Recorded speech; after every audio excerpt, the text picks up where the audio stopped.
Still more on the story about Private Manning. The military has admitted that the commander at Quantico improperly put Manning on suicide watch, and this was in order to impose harsh conditions as punishment for failure to follow orders. And this comes as U.S. officials have strongly denied allegations that Private Manning has been tortured, mistreated, or abused during his time at Quantico. Manning's attorney disagrees, and just yesterday, Amnesty International sent a letter to Defense Secretary Robert Gates calling for a review of what the human rights group calls inhumane conditions for Manning.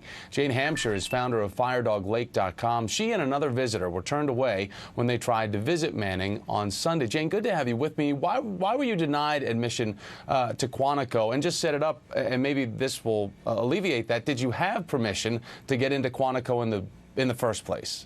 Well, David House is a friend of Bradley Manning's, and he is the only person who consistently visits him.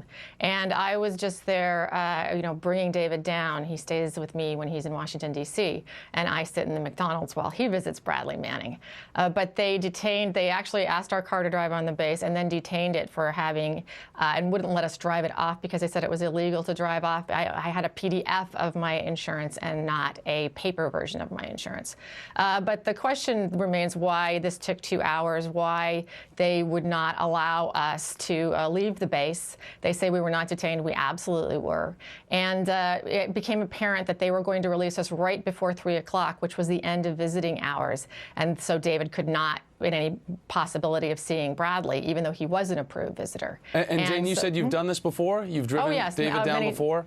Many times, and they've always been very nice and allowed us onto the base with no trouble. But the minute we drove up, it was clear that they said that they had received orders in order to do this. Okay, and you didn't grab your cell phone or your iPhone or start taking video or snapping pictures or anything?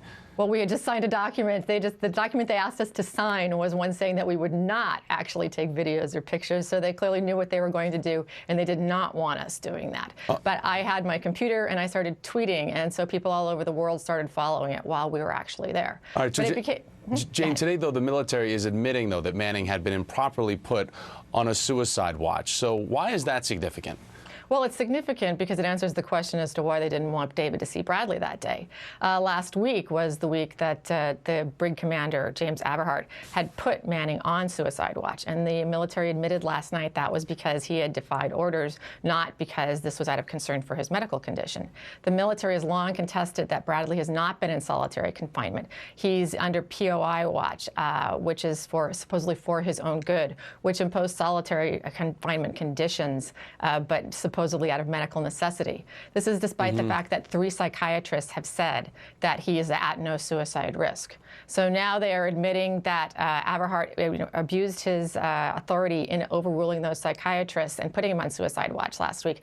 But I wish that Jim Minglashevsky would go back to the Pentagon and ask why he is still allowed to overrule those psychiatrists ever since August and keep him on POI watch on solitary confinement conditions, overruling the decision of those psychiatrists. Jane, let's get into some of what is taking place there. Manning being kept in his cell 23 hours a day with an hour for exercise, an hour of TV each day. Also reportedly denied him sheets or a pillow. In your view, is Private Manning being tortured by the U.S. military? Would you consider that torture or just a harsh, strict punishment? Well, number one, they should not be punishing anyone that they are holding in pretrial confinement. He hasn't been convicted of anything. If he disobeys, then whatever appropriate punishment is meted out for not following orders. But putting him in solitary confinement is tantamount to torture when you're doing it to someone who has not done anything yet to deserve that. Jane, what recourse does Manning's attorney have? Anything?